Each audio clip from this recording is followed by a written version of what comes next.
Resume. Yeah, welcome back. Let's warp to the castle. And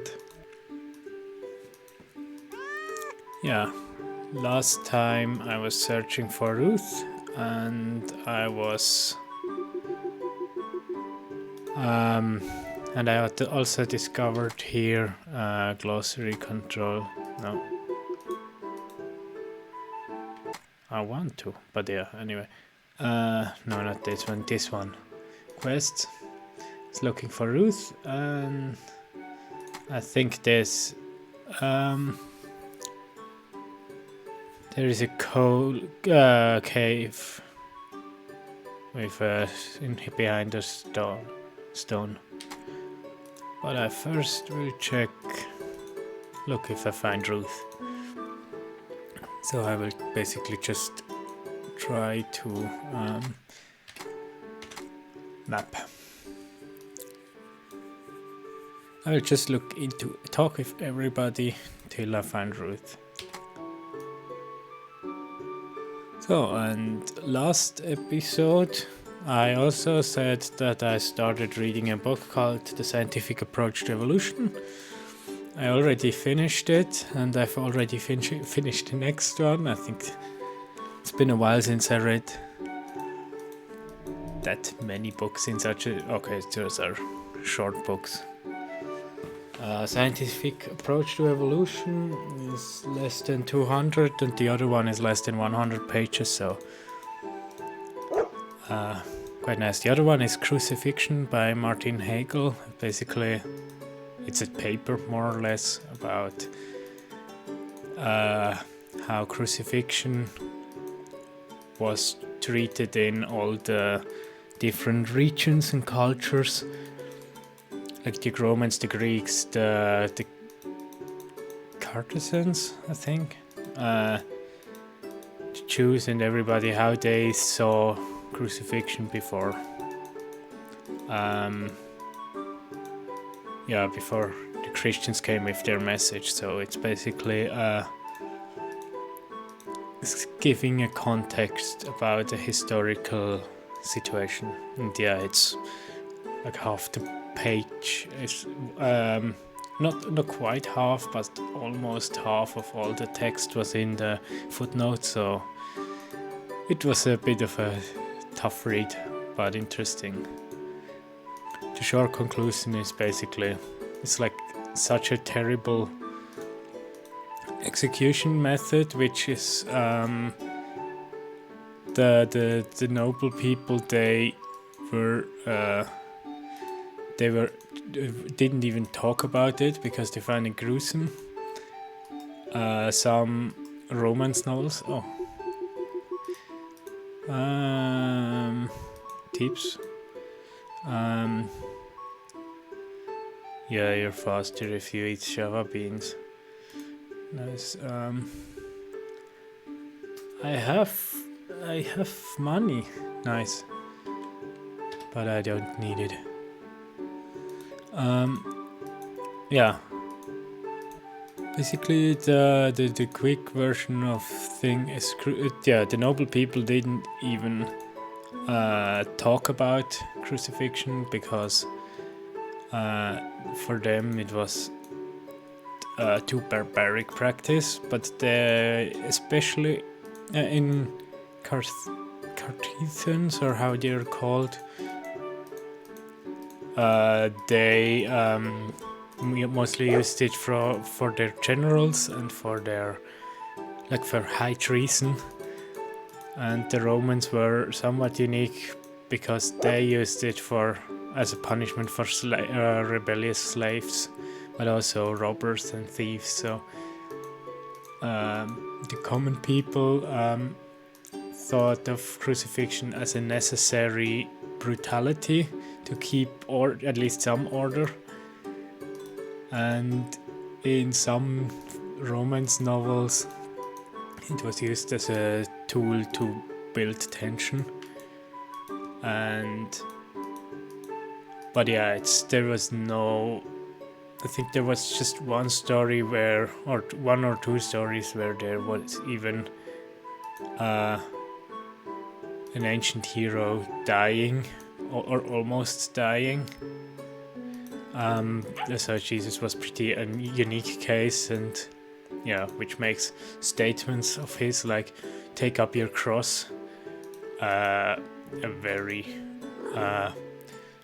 rebellious in a way, or revolutionary, very weird, like a I think he quoted Paul who says like it's a menace, or I'm not sure anymore which word he used, but it's basically nobody viewed it as a good thing. Most viewed it as the most horrible punishment that the most treasonous people could suffer. So I think I looked at, I want to talk to her, the girl, just to see, because she looks like the barbarian. Yeah. So, you look weird. Want to play a game? What's on your arm? I'm not sure. Cassandra put it there, so... that's sometimes what she told me to keep it on. Okay, let's play a game.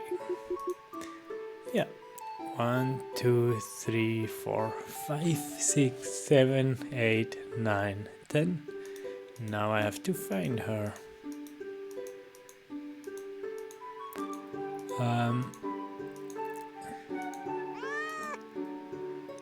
Yeah, that's the story about crucifixion.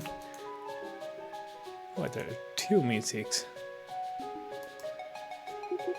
You look weird. I'm already looking anyway. This time I won't count. I was just...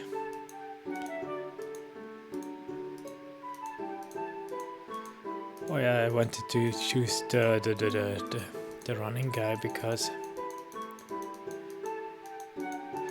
there are too many children around. I can't play with all of them. Yeah, and the scientific approach to evolution, it's basically like I summarized last time. It's about he sets up 6 criteria. Quickly open the book up. I have it right here. He basically groups scientific questions or research or whatever into high and low science, high and low confidence science. Basically, any science is not. It's more like a probability that it's true and not about certainty. Like, yeah, it's definitely fact, but it's more, yeah, about, Greetings, thank you again for helping with Hannah. She appears to be completely healthy now. One day I will have to work on replicating such a device. I'm an electrical engineer. Good luck with that, with medieval technology. Greetings, how do you do? What are you doing? Busy with orders from clients. The demand is goodbye. Why did he have an exclamation mark?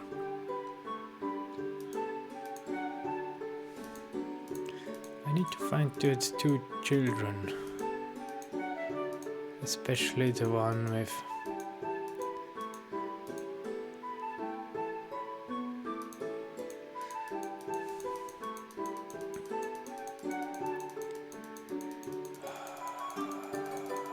So,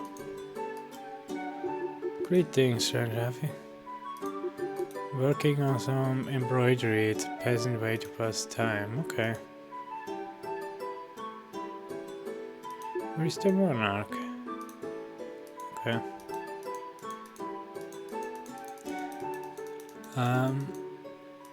No, they're not here. So back to the question, the topic. He has says there are basically high confidence and low confidence sciences. The criteria of high confidence science is repeatable, while the low confidence science is not repeatable. And then the high confidence science is measurable, while low confidence science is indirectly measurable or extrapolated or has inaccurate results. Like if you can vaguely measure, for example, in psychology, how happy are you when you're eating a steak? That's not really precisely measurable. And then the next one is prospective interventional study is high confidence science, and retrospective observational study is low confidence science. So the difference is prospective means you plan out everything, you plan out all that's so that everything is perfectly known, and then you only manipulate one of these factors while you try to keep all the other factors perfectly the same. And then retrospective means you basically, for example, you can do a retrospective study by looking at other evidences that have other studies that has been done, and you check if you can find stuff. What are you doing? Just finishing a day's work. Okay, you're at home. Nice. Retrospective means you just, after it has been done, you look back on it and see if you can find stuff. And observational means this you can do in the moment, but it's basically you have to guess. You can't influence it, so basically you just observe it, like it says in the name. And then there is the fourth criteria, careful to avoid bias, is high confidence science, and low confidence science is I like that wording, clear opportunity for bias. I mean, if, for example, people are motivated by stuff, like in an emotionally charged topic, there is an opportunity for bias. Or if, for example, if something happened in the past, then since it is in a different culture, people view stuff differently, and so I'm still looking for Ruth and the children.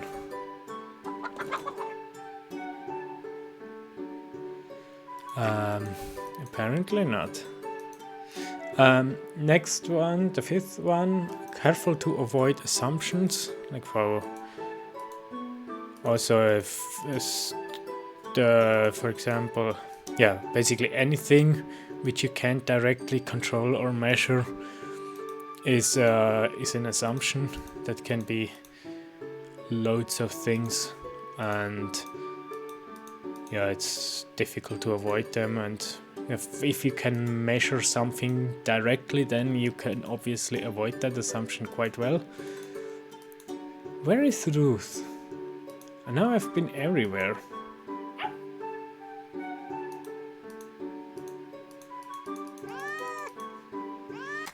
Where is Ruth? Map.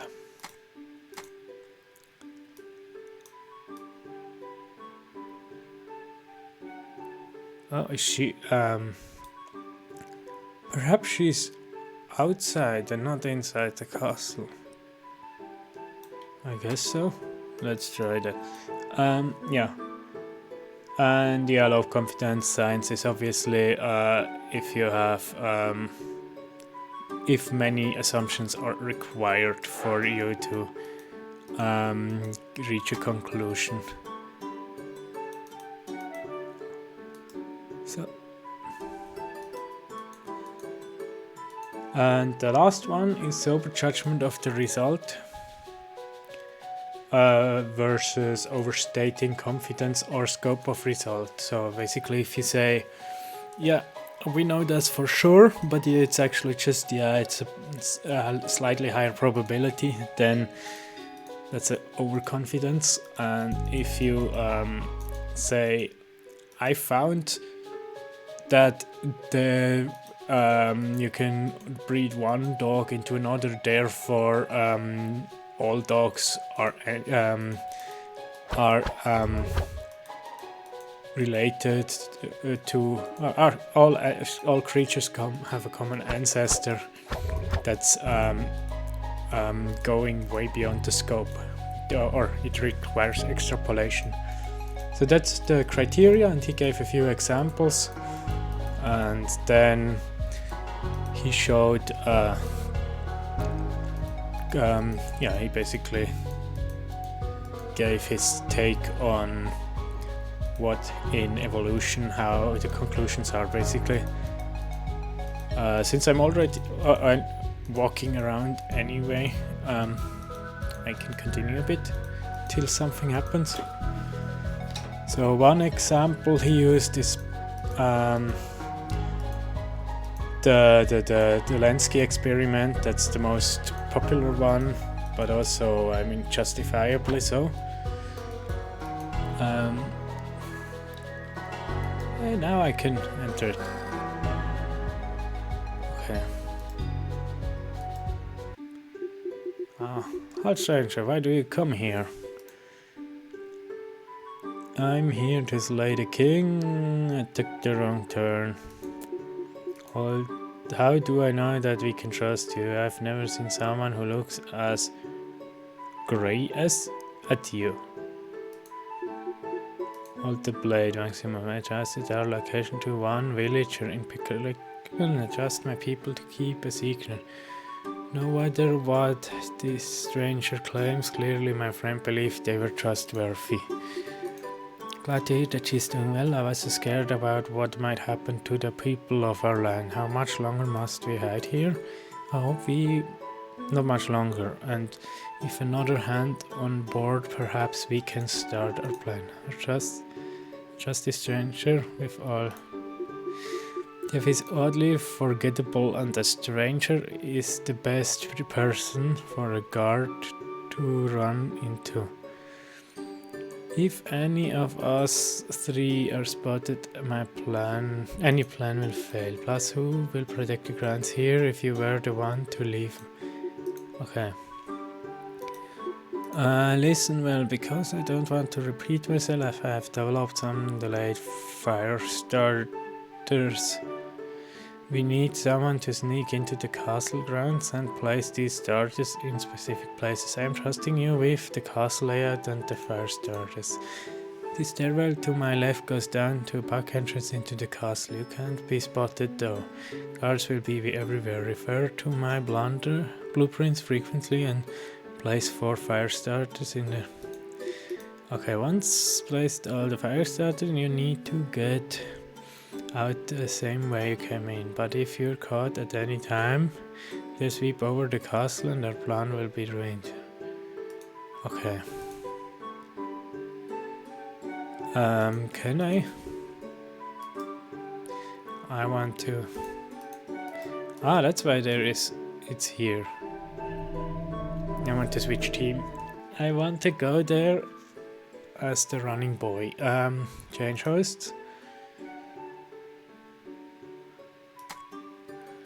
Switch.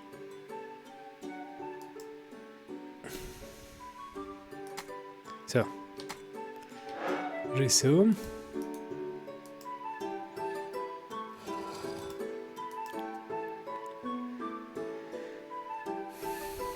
So,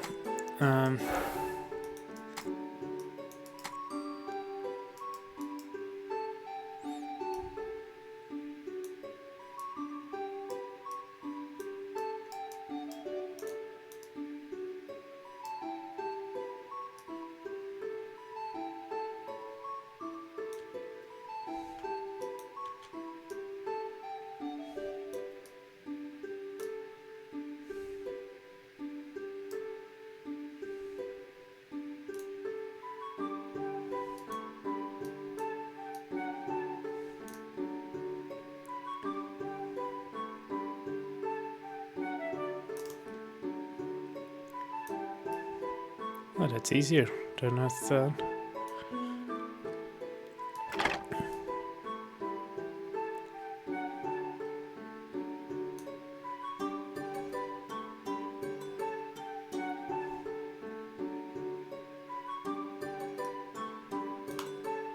Okay.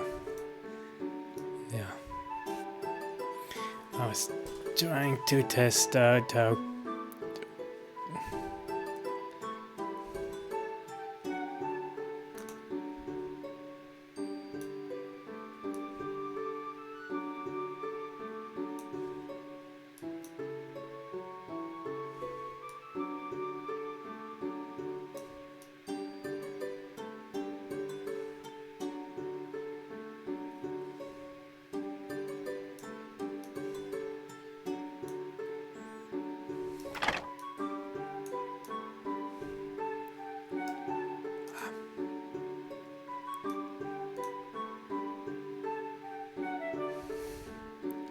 So,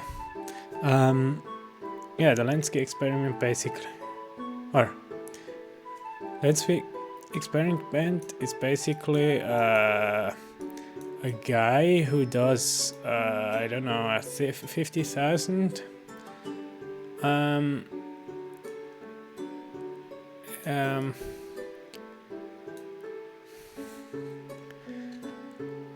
so now I have to go right down.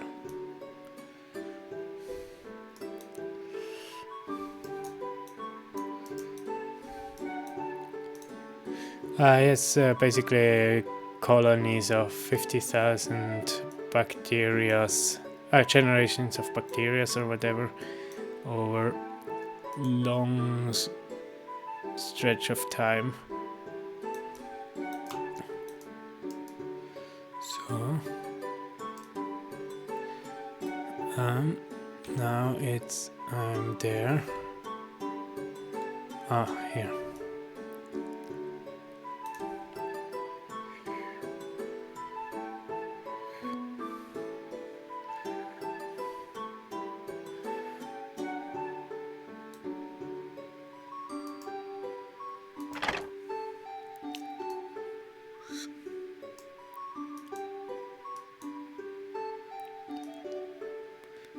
Yeah. Basically, they did 50,000 generations of bacteria, and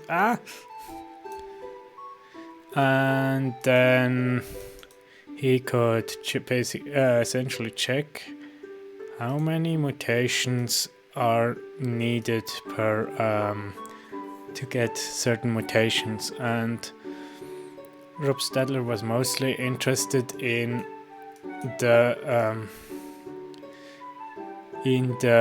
number of mutations, like total number of mutations, like if there is it's like he doesn't mind if it's like 1 million. He doesn't mind if it's 1 million mutations. The problem is that if like for something 10 steps or 10 mutations are required for a change to occur, that's much more relevant than like how many individual single mutation things are required. For example, Lenski's experiment, I think he showed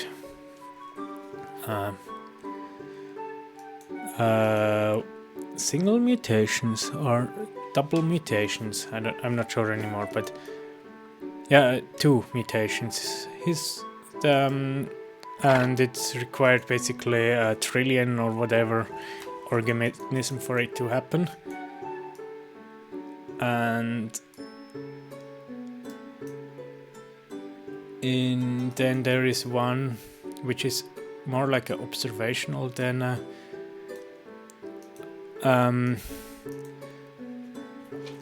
how is it called, a prescriptive study. But with I think with malaria, they were like tens of trillions or whatever, or 100 trillion or so mutations. I forgot. I don't remember the numbers anymore. But yeah, it basically, in case of malaria,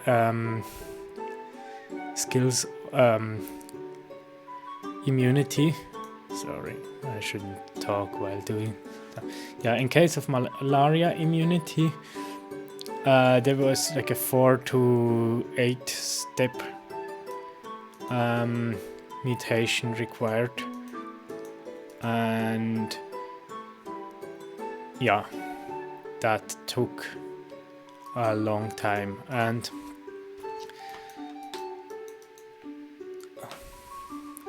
so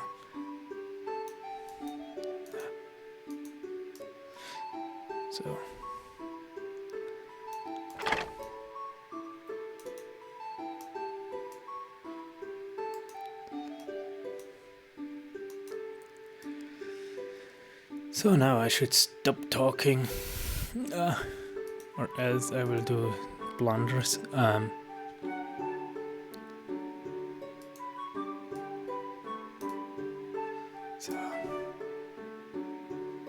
Oh nah, like this.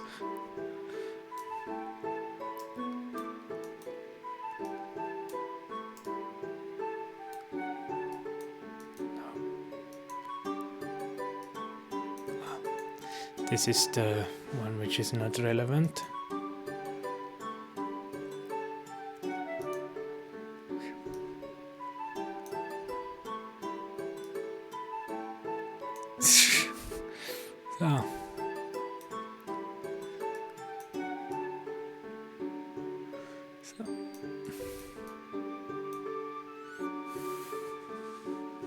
And now I should have paid attention.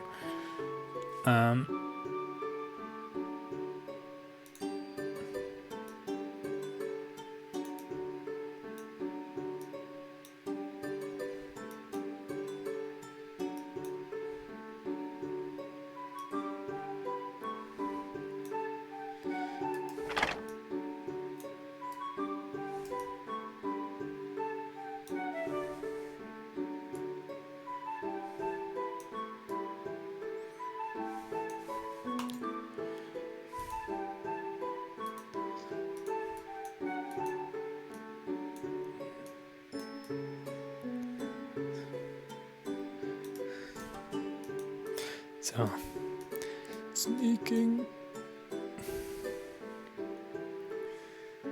So this is not too difficult, I think. The first two.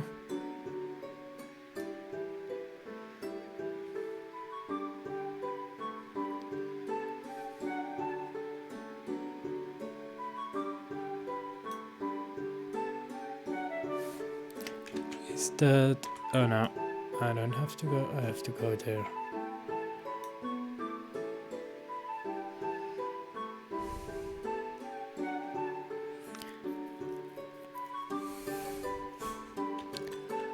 So this one is doable, this one I failed. So.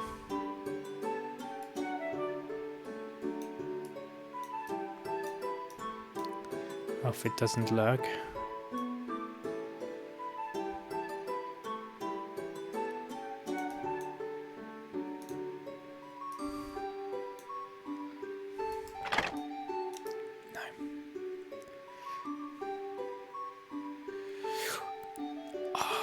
No, that was lucky.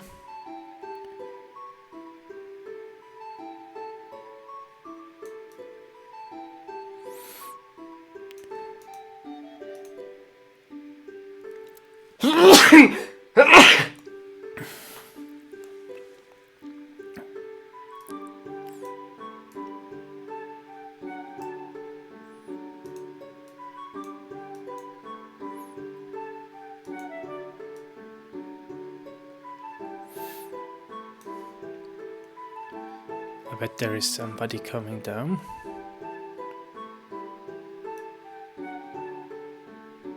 Not?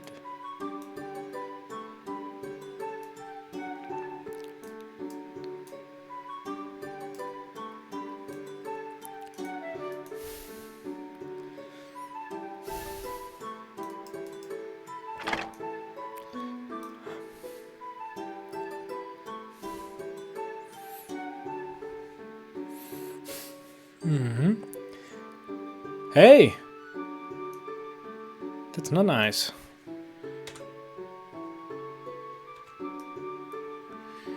Usually, before that, they were not. When they were turning around, they didn't catch me.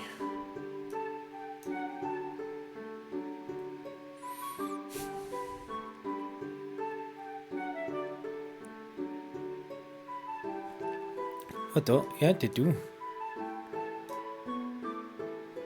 That's not nice.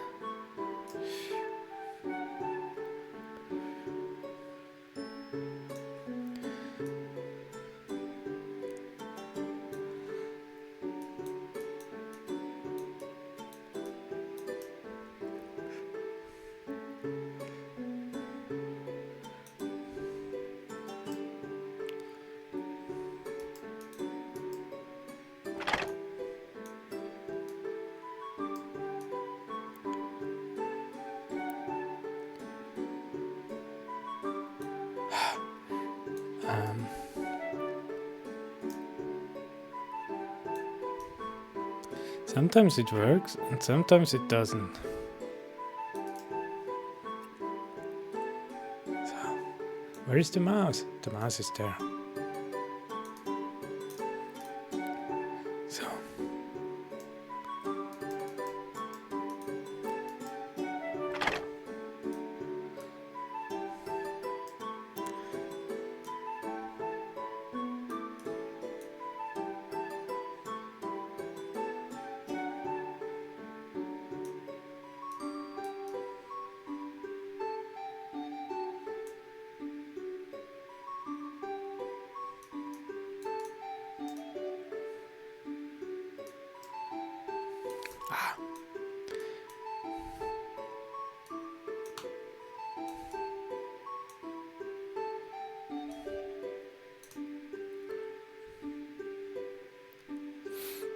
So, now.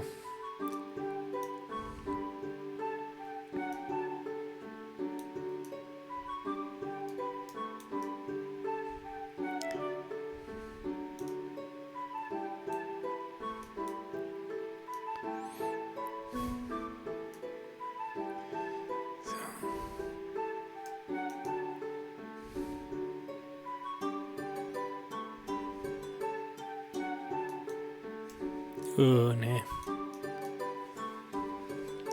So now I should be more.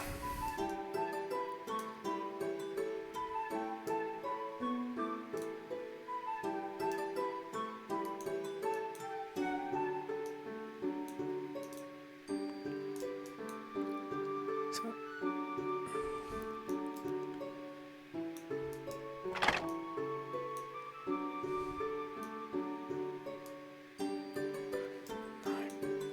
Then I don't.